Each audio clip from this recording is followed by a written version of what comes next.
ഇപ്പം നിങ്ങൾ കാണുന്നതാണ് പഴയ ഒരു ഗാസ. ഇങ്ങനെ തന്നെയായിരുന്നു ഒക്ടോബർ 7 മുമ്പുള്ള ഒരു ഗാസയുടെ ഒരു ഫൂട്ടേജാണ് ഞാനിവിടെ കാണിക്കുന്നത്. ഒക്ടോബർ 7 ഒബ്വിയസ്ലി എന്താണ് നടന്നതെന്നുള്ളത് എല്ലാവർക്കും വളരെ വ്യക്തമായിട്ട് അറിയാവുന്ന കാര്യമാണ്. അതിനെ തുടർന്ന് ഇപ്പം നിലവിലെ ജബാലിയ എന്ന് പറഞ്ഞ ഗാസയുടെ ആ ഒരു നോർത്തേൺ ഗാസ ഭാഗത്തുള്ള ഒരു അവസ്ഥയാണ് ഞാനിപ്പോൾ ഇവിടെ കാണിക്കുന്നത്.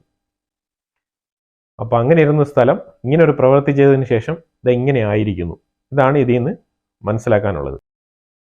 മനസ്സിലായല്ലോ? ഇതാണ് ഇപ്പം നിലവിലൊരു അവസ്ഥ. അപ്പം അതായത് ആ ഒക്ടോബർ 7 ചെയ്ത പ്രവൃത്തി എന്താണെന്നും അതിനെ തുടർന്ന് സംഭവിച്ചതിൻ്റെ പരിണിത ഫലമായിട്ട് സംഭവിച്ച കാര്യമാണ് ഇപ്പം നിങ്ങൾ കണ്ടുകൊണ്ടിരിക്കുന്ന ഈ ഒരു ഫുട്ടേജ്. ഇന്നലെ രാത്രി നല്ല രീതിയിലുള്ള അറ്റാക്ക് ലെബനാന്റെ ഭാഗത്ത് ഇസ്രയേൽ IDF ഫോഴ്സ് കൃത്യമായിട്ട് ടാർഗറ്റീവ് അറ്റാക്ക് തന്നെയാണ് ചെയ്തത്. അതിൽ ബാറ്റ്സ എന്ന് പറഞ്ഞ സ്ഥലത്താണ് ഈ സിറിയ ലെബനാൻ ബോർഡർ ആ ഒരു മേഖലയിലാണ് ഈ ഒരു അറ്റാക്ക് നടന്നത്. ഒരാളെ ടാർഗറ്റ് ചെയ്ത് തന്നെയാണ് അറ്റാക്ക് അവിടെ മുന്നോട്ട് കൊണ്ടുപോയത്. അപ്പൊ അതിൽ കൃത്യമായിട്ട് ടാർഗറ്റ് അച്ചീവ് ചെയ്യപ്പെട്ടു എന്നാണ് മനസ്സിലാക്കാൻ പറ്റുന്നത്. മുഹമ്മദ് ഹൈദർ അഥവാ അബു അലി എന്ന് വിളിക്കപ്പെടുന്ന ഹിസ്ബുള്ളയുടെ ഓപ്പറേഷൻസ് ഹെഡ്, അതായത് സുപ്പീരിയർ ലീഡർ കഴിഞ്ഞാൽ ഹിസ്ബുള്ളയുടെ ലീഡർ കഴിഞ്ഞാൽ പിന്നെ ഏറ്റവും കൂടുതലായിട്ട് ഒരു എഫക്റ്റീവായിട്ട് ഓപ്പറേഷൻസ് കൺട്രോൾ ചെയ്യുന്ന ഒരു വ്യക്തിയാണ് ഈ ഒരു ഓപ്പറേഷൻസ് ഹെഡ് എന്ന് പറയുന്നത്. അപ്പം പുള്ളിയെ ടാർഗറ്റ് ചെയ്ത് തന്നെയാണ് അറ്റാക്ക് മുന്നെടുത്തുകൊണ്ട് പോയത്. അപ്പം അതേപോലെ ടാർഗറ്റ് അച്ചീവ് ചെയ്തിരിക്കുന്നതാണ് പറയപ്പെടുന്നത്. ശരിക്കും പറഞ്ഞാൽ ഇസ്രയേലിന്റെ അതികഠിനമായ ആക്രമണം ലെബനാന്റെ ബെയ്റൂത്തിൽ നടന്നുകൊണ്ടിരിക്കുകയാണെന്നുള്ളതാണ്. ശരിക്കും പറഞ്ഞാൽ 8 നില 6 നില 12 നില ബിൽഡിങ്ങുകളെല്ലാം അങ്ങ് നിലംപൊത്തുന്ന അവസ്ഥയാണ് കാണാൻ കഴിയുന്നത്. ശരിക്കും പറഞ്ഞാൽ ആ ഫുട്ടേജസ് കണ്ടു കഴിഞ്ഞാൽ കണ്ണ് തള്ളിപ്പിക്കുന്ന അവസ്ഥയിലാണ് ആ ഒരു അറ്റാക്ക് ഒക്കെ നടക്കുന്നത്.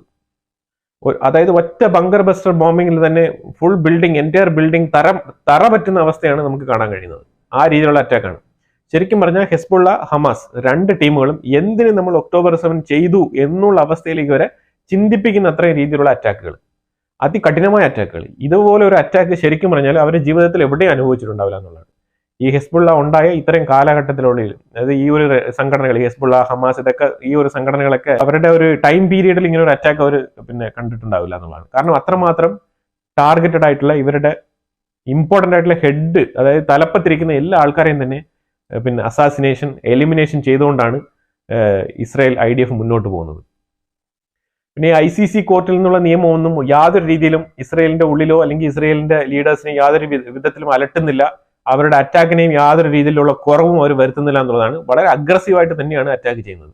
ഈ ICC കോർട്ടിൽ വന്ന നിയമത്തിനെ ഗണ്ണിക്കാൻ വേണ്ടിയിട്ട് US അണിയറയിൽ പ്രവർത്തനങ്ങൾ നടക്കുന്നുണ്ട്. അതിൽ അവർക്ക് ഏറ്റവും കൂടുതൽ പ്രശ്നം ഉണ്ടാക്കുന്നത് ഈ ICC കോർട്ടിനെ സാങ്ഷൻ ചെയ്യണം എന്ന് വിചാരിക്കുമ്പം അവിടെ 2 കാര്യങ്ങളാണ് ഇതിനകത്ത് വരുന്നത്. ഒന്ന്, പ്രധാനമായിട്ടും ഇപ്പം നിലവിൽ ഈ ഒരു റിപ്പബ്ലിക്കൻ പാർട്ടിയിൽ വന്നിരിക്കുന്ന ആ ഒരു അപ്കമിംഗ് ആയിട്ട് വരാൻ പോകുന്ന ലീഡർഷിപ്പ് എല്ലാം തന്നെ പ്രോ ജൂവിഷ് ആയിട്ടുള്ള ആൾക്കാരാണ് അതിനകത്തുള്ളത്. അപ്പൊ അവർ നല്ല രീതിയിലുള്ള അതൃപ്തി ഈ ഒരു ഇന്റർനാഷണൽ കോർട്ടിലേക്ക് മുന്നോട്ട് വെക്കുന്നുണ്ട്.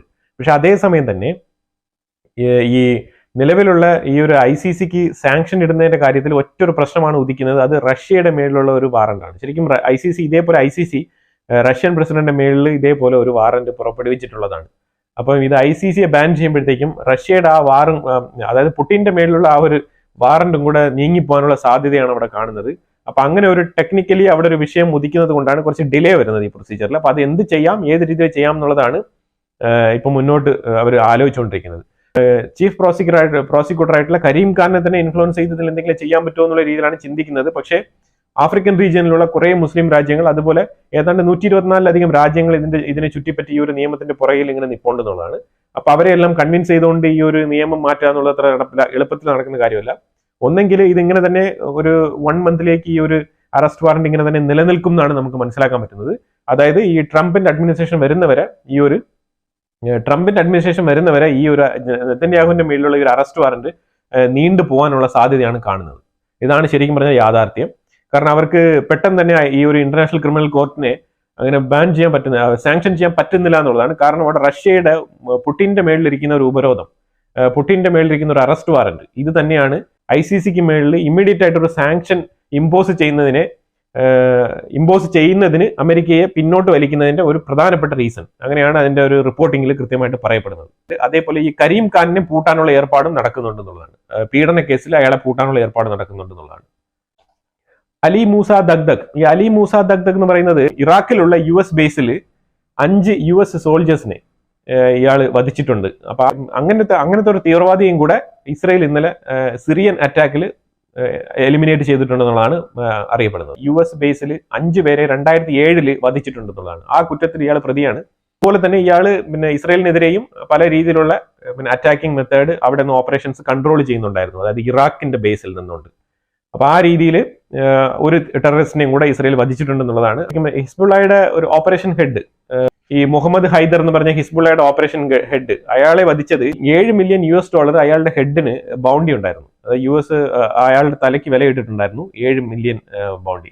ഈ റിപ്പോർട്ട് വന്നിരിക്കുന്നത് സൗദി അറേബ്യയിലെ ഉള്ള ഒരു പത്രത്തിലാണ് ഈ വാർത്ത പബ്ലിഷ് ആയി വന്നിരിക്കുന്നത്. സൗദി അറേബ്യയിൽ അൽ ഹദാദ് എന്ന് പറഞ്ഞ ഒരു പത്രത്തിലാണ് ഈ ഒരു വാർത്ത പ്രസിദ്ധീകരിച്ചിരിക്കുന്നത്.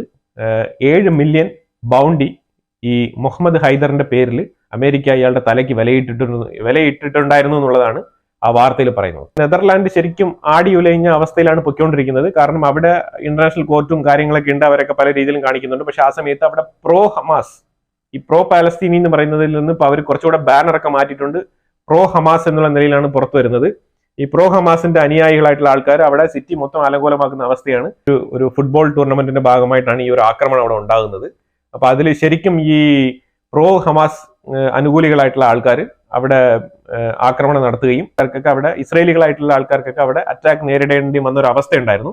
അതിനെ എൻക്വയറി ചെയ്ത് ഇറങ്ങിയപ്പോഴത്തേക്കാണ് വീണ്ടും ഈ ആക്രമണകാരികളായിട്ടുള്ള ആൾക്കാർ വന്ന് വീണ്ടും ആക്രമണം നടത്തിക്കൊണ്ടിരിക്കുകയാണ്. അവിടെ ഒരു അൺറസ്റ്റ് എന്ന് പറഞ്ഞാൽ ഒരു നിരന്തരം അവിടെ ഇപ്പോൾ ഒരു അറ്റാക്ക് മോഡിലാണ് പൊയ്ക്കൊണ്ടിരിക്കുന്നത്. നെതർലാൻഡ് ഈ ഒരു അവസ്ഥയിലാണ് നെതർലാൻഡ് സഞ്ചരിക്കുന്നത്. ഇപ്പോൾ ജർമ്മനിയിലും ഇതേപോലെ ഒരു അവസ്ഥ തന്നെയാണ് മുന്നോട്ട് പൊയ്ക്കൊണ്ടിരിക്കുന്നത്.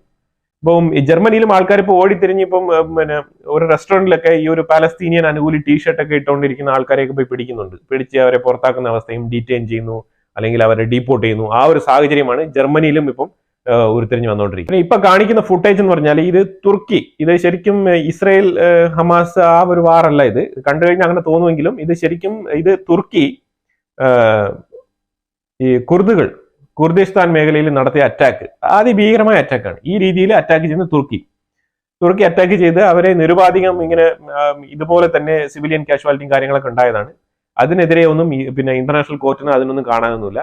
അതുപോലെ തന്നെ ഇപ്പൊ തുർക്കിയിലാണ് ഈ തീവ്രവാദികൾ മൊത്തം അവിടെ സംഘടിച്ചിരിക്കുന്നത്. അപ്പൊ അതിനെതിരെയും ഇന്റർനാഷണൽ കോർട്ടിന് യാതൊരുവിധ ഒബ്ജക്ഷനും ഇല്ല എന്നുള്ളതാണ്. അതായത് ഈ ഒരു സൈഡ് മാത്രം, അതായത് ഏറ്റവും കൂടുതൽ പ്രഷർ ഇസ്രയേലിന്റെ മേളിൽ ഇടുക എന്നുള്ള ഒറ്റ ഒരു ദൗത്യം മാത്രമാണ് ഇന്റർനാഷണൽ കോടതിക്ക് ഉള്ളതായിട്ട് നമുക്ക് മനസ്സിലാക്കാൻ പറ്റുന്നത്. കാരണം മറ്റേ സൈഡിനെ കുറിച്ചുള്ള യാതൊരുവിധ പരാമർശങ്ങളോ അല്ലെങ്കിൽ അവർ ചെയ്ത കാര്യങ്ങളെ കുറിച്ചുള്ള ജസ്റ്റിഫിക്കേഷനോ അവരെ നീതിക്ക് മുന്നിൽ കൊണ്ടുവന്നിട്ട് എൻക്വയറി ചെയ്യാനുള്ള മാർഗങ്ങളോ ഒന്നും തന്നെ ചെയ്യുന്നില്ല. അതിനെക്കുറിച്ച് യാതൊരുവിധ നടപടിക്രമങ്ങളും ഇല്ല. കാരണം പറയാനുള്ളതെന്ന് പറഞ്ഞാല് അവരെയും അനുകൂലിക്കുകയും അവരെ സംരക്ഷിക്കുകയും ചെയ്യുന്ന കുറെ രാജ്യങ്ങളുണ്ടല്ലോ. ഖത്തർ ആയിക്കോട്ടെ, തുർക്കി ആയിക്കോട്ടെ, ഇറാൻ ആയിക്കോട്ടെ, ഇവരൊക്കെ അവരുടെ വാദങ്ങൾ മുൻനിർത്തുന്നുണ്ട്. അപ്പൊ അതുപോലെ തന്നെ അവരെ സപ്പോർട്ടും ചെയ്യുന്നുണ്ട്. അപ്പൊ അവരെ ഓപ്പൺ ആയിട്ട് സപ്പോർട്ട് ചെയ്യുന്ന രാജ്യങ്ങളെ പോലും ഒരു രീതിയിലുള്ള ചെറിയ തോതിലുള്ള പരാമർശങ്ങൾ പോലും ഇന്റർനാഷണൽ കോടതിയുടെ മുമ്പിൽ നിന്ന് വരുന്നില്ല എന്നുള്ളതാണ് ദൗർഭാഗ്യകരം എന്ന് പറയാനുള്ളത്. ഇതിൽ നിന്നെല്ലാം മനസ്സിലാക്കാൻ പറ്റുന്ന പറഞ്ഞാൽ ഇത് ശരിക്കും പറഞ്ഞാൽ വൺ സൈഡ് ആയിട്ട് എടുത്തിരിക്കുന്ന ഒരു ഡിസിഷൻ ആയിട്ടാണ് നമുക്ക് മനസ്സിലാക്കാൻ പറ്റുന്നത്. ഇപ്പൊ കാണിക്കുന്ന ഒരു ഇമേജ് എന്ന് പറഞ്ഞാൽ അത് ഹിസ്ബുള്ളയുടെ ഭാഗത്ത്, ലബനാന്റെ ഭാഗത്ത് നിന്നും കൃത്യമായിട്ട് യുനിഫിലിന്റെ ഭാഗത്തേക്ക് അവർ റോക്കറ്റ് ലോഞ്ച് ചെയ്ത് അറ്റാക്ക് ചെയ്യുന്ന രീതിയാണ് അവിടെ കാണിക്കപ്പെട്ടിരിക്കുന്നത്, ഡെമോൺസ്ട്രേറ്റ് ചെയ്തിരിക്കുന്നത്. അത് ഇസ്രയേലിന്റെ ആർമി തന്നെയാണ് ഈ ഒരു ഇമേജ് പുറത്തുവിട്ടിരിക്കുന്നത്. മൾട്ടിപ്പിൾ ടൈംസ് അറ്റാക്കിംഗ് നടക്കുന്നത് ഈ ഹിസ്ബുള്ള, അതായത് ലബനാന്റെ ഭാഗത്തിൽ നിന്നും ഈ ഒരു ബഫർ സോൺ ആയിട്ട് അറിയപ്പെടുന്ന യുനിഫിലിന്റെ പോസ്റ്റ് ഇരിക്കുന്ന ആ സ്ഥലത്തേക്കാണ് എപ്പോഴും ഇവർ റോക്കറ്റ് വിടുന്നത്. അപ്പൊ ഇത് അവർ വിടുന്ന റോക്കറ്റ് അവരാണെങ്കിലും ഇതിന്റെ പേര് ദോഷം വന്നുകൊണ്ടിരുന്നത് ഇസ്രയേലിന് തന്നെയാണ് വന്നുകൊണ്ടിരുന്നത്. പക്ഷെ അതിപ്പോ കൃത്യമായിട്ട് ഇസ്രയേൽ മോണിറ്റർ ചെയ്ത് ആ കറക്റ്റ് ആയിട്ടുള്ള സമയങ്ങളിലെല്ലാം ഈ ഒരു ഫുട്ടേജ് പുറത്തുവിടുന്നത് കൊണ്ട് ഇപ്പം ശരിക്കും യുനിഫില് അവർ തന്നെ സമ്മതിച്ചിരിക്കുകയാണ് ഈ അറ്റാക്ക് ശരിക്കും ഹിസ്ബുള്ളയുടെ ഭാഗത്ത് നിന്ന് തന്നെ വന്നതാണ് എന്നുള്ള നിലയിൽ അവർ ഒരു അക്സെപ്റ്റൻസ് ആദ്യമായിട്ട് നടത്തിയിരിക്കുകയാണ് യുനിഫിൽ. ഇത്രയും മാസത്തെ കഠിനമായ ശ്രമത്തിന് ശേഷം കൃത്യമായ ഫുട്ടേജസും ഇത് എക്സ്പ്ലനേഷനൊക്കെ കൊടുത്ത്, അതായത് അവർക്ക് വരുന്ന അറ്റാക്ക് അവർ തന്നെ കണ്ടെത്താൻ കഴിയുന്നില്ല, അത് ഇസ്രയേൽ തന്നെ കണ്ടെത്തി കൊടുക്കേണ്ട അവസ്ഥയാണ് വന്നിരിക്കുന്നത്. പിന്നെ എന്തിനാണ് അവിടെ പോയി ഇരിക്കുന്നതെന്നാണ് നമുക്ക് മനസ്സിലാക്കാൻ പറ്റാത്തത്.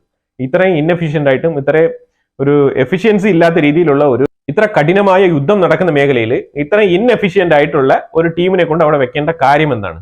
ഒരു കാര്യമില്ല എന്നുള്ളതാണ്. ഇസ്രയേൽ ഡിഫൻസ് ഫോഴ്സ് ശരിക്കും നല്ല രീതിയിലുള്ള അറ്റാക്ക് ലബനാന്റെ ഭാഗത്ത് മുന്നെടുത്തുകൊണ്ട് പോകുന്നുണ്ട്. ഇപ്പൊ ഹിസ്ബുള്ള ശരിക്കും പറഞ്ഞാൽ രണ്ട് കൈയും ഒടിഞ്ഞ ഒരു അവസ്ഥയിലാണ് മുന്നോട്ട് പോകുന്നത്. ഒരു രീതിയിലുള്ള ഒരു ഡിഫൻസും അവർക്ക് മുന്നോട്ട് കൊണ്ടുവരാൻ പറ്റുന്നില്ല.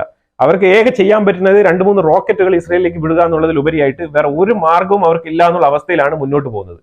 ഇറാൻ ഒരു സൈഡിൽ അവരുടെ എല്ലാ വിധത്തിലുള്ള ഒരു പിന്നെ സപ്പോർട്ടിങ്ങും കുറെ അങ്ങനെ മാറ്റി നിർത്തിയ ഒരു അവസ്ഥയാണ് ഇപ്പൊ കാണാൻ കഴിയുന്നത്. സാമ്പത്തിക ഉപരോധത്തിന് ഇറാൻ നല്ല രീതിയിൽ പേടിക്കുന്നുണ്ട്. സ്ഥിരതയില്ലാത്ത ഒരു കൺഫ്യൂസ്ഡ് മൈൻഡിലാണ് ഇറാൻ ഇപ്പൊ സഞ്ചരിക്കുന്നതാണ് നമുക്ക് മനസ്സിലാക്കാൻ പറ്റുന്നത്. പെട്ടെന്ന് അവർ ഡിസിഷൻ മാറ്റുന്നത്. ചിലപ്പോൾ പറയും നമ്മൾക്ക് എൻറിച്ച്ഡ് യുറേനിയം ഒക്കെ ഞങ്ങൾ തരാൻ തയ്യാറാണ്, നിങ്ങൾ സെൻസർ ചെയ്തോ എന്നൊക്കെ പറയുന്നുണ്ട്. ചിലപ്പോൾ അവർ പറയുന്നത് ഓവറായിട്ടിരിക്കുന്ന യുറേനിയം ഒക്കെ നിങ്ങൾ എടുത്തോ എന്ന് പറയുന്നുണ്ട്. ചില സമയത്ത് ഈ ഇന്റർനാഷണൽ ആറ്റമിക് സെന്റർ അവർ പറയുന്ന നിയമങ്ങളെ ഇവർ പാലിക്കാം എന്ന് പറയുന്നുണ്ട്. ചില സമയത്ത് അവരെ എതിർത്ത് സംസാരിക്കുന്നുണ്ട്. ഇപ്പം ശരിക്കും പറഞ്ഞാൽ ഒരു സ്ട്രാറ്റജിക് ആയിട്ട് ഞങ്ങൾ പുതിയ ന്യൂക്ലിയർ റിസർച്ചിൽ മുന്നോട്ട് പോകാൻ പോവാണെന്നൊക്കെ പറഞ്ഞുകൊണ്ടിരിക്കുകയാണ്. അപ്പൊ ഇത് ശരിക്കും ഒരു പേടിച്ചിട്ട് അവർ തന്നെ അവരുടെ ഉള്ളിൽ ഒരു സ്ഥിരതയില്ലാത്ത തീരുമാനങ്ങളാണ് അവരുടെ പൊളിറ്റിക്കൽ റിജീമിൽ നിന്ന് വന്നുകൊണ്ടിരിക്കുന്നതാണ് മനസ്സിലാക്കാൻ പറ്റുന്നത്. ഇതാണ് ഇപ്പൊ നിലവിൽ മിഡിൽ ഈസ്റ്റിൽ നടന്നുകൊണ്ടിരിക്കുന്ന ഒരു അപ്ഡേറ്റ്. തുടർന്ന് വീഡിയോസ് കാണുക. വീഡിയോ ഇഷ്ടപ്പെട്ടെങ്കിൽ ലൈക്ക് ചെയ്യുക, ഷെയർ ചെയ്യുക, നിങ്ങളുടെ വിലയേറിയ അഭിപ്രായങ്ങൾ കമന്റ് ബോക്സിൽ രേഖപ്പെടുത്തുക. അതുപോലെ ചാനൽ ആദ്യമായിട്ടാണ് കാണുന്നുണ്ടെങ്കിൽ ചാനൽ മറക്കാതെ സബ്സ്ക്രൈബ് ചെയ്യുക. വീണ്ടും അടുത്തൊരു വിഷയമായിട്ട് വരാം. Thank you so much.